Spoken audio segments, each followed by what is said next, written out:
Well, 44 Call of Duty has been confirmed, which is great for the Call of Duty League.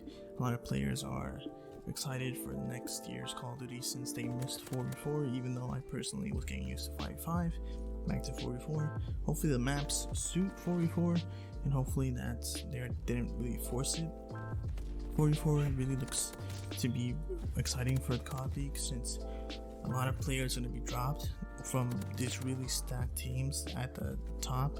So like Huntsman, Chicago, Atlanta, they're gonna have to drop somebody, and they're gonna have to obviously drop some of their most talented players, thinking, well, we can't really keep this guy even as a sub, since as a sub we're probably not even gonna use him, and they're probably gonna be put up to get traded or just released, and the smaller teams in the COD League are going to end up picking those players up.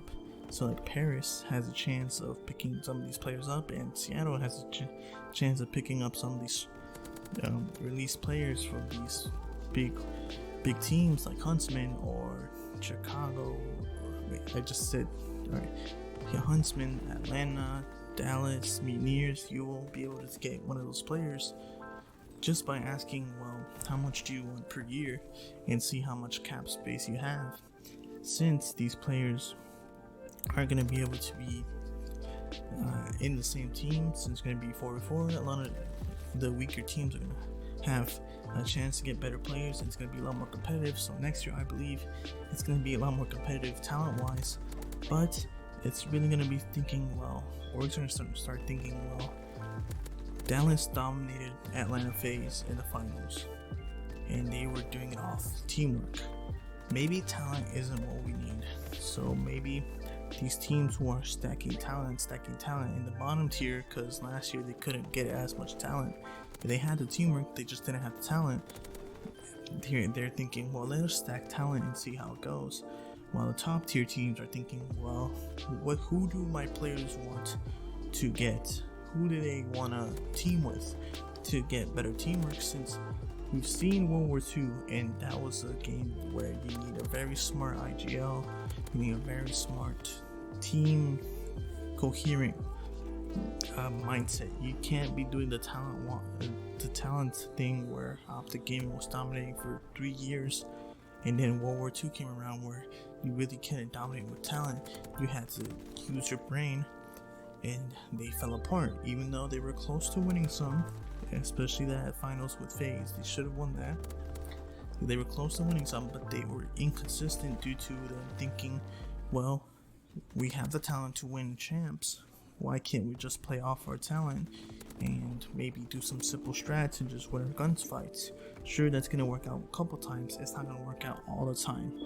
So it's really going to start making teams think, well, maybe I just find the best player that suits the role, instead of stacking like a team full of MVPs and former MVPs and rookie of the years. You shouldn't be stacking that, and start thinking, well, who is the person best suited to the role? So we have a Slayer, we have a Dirty Worker, which is like an objective player. We also have another Slayer who will help improve the team. We already have a Slayer, we already have an objective player. You have to start thinking, well, SMD is going to be lacking due to respawn players being on a team. We're going to have to get an IGL player who is mostly an expert in SMD, and that's going to really boost up your team. It's really going to be teams thinking, how are we going to be able to improve our team?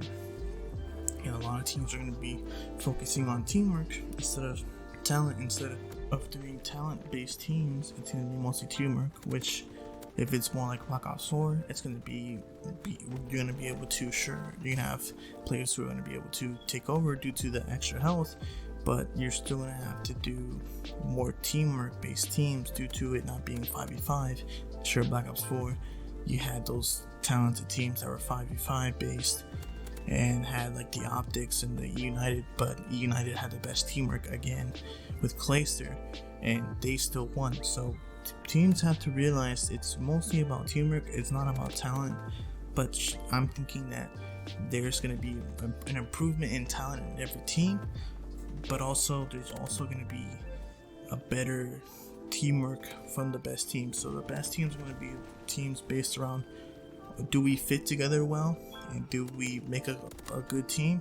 And then the middle tier and the lower tier are going to be mostly based on, well, I think the lower tier are going to be like the teams that couldn't get that talent and had the teamwork, and the middle base teams are going to be like, we had the talent, we just don't have the teamwork, so they're going to be inconsistent.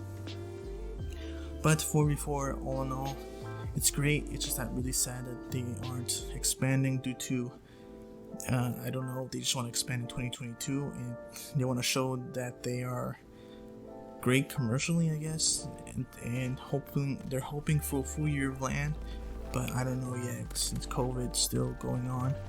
I don't believe we're gonna have a full year of LAN unless the vaccine just miraculously boosts itself and like finishes by next 2 to 3 months. Hopefully y'all enjoyed the video, and I'll see you on the next one.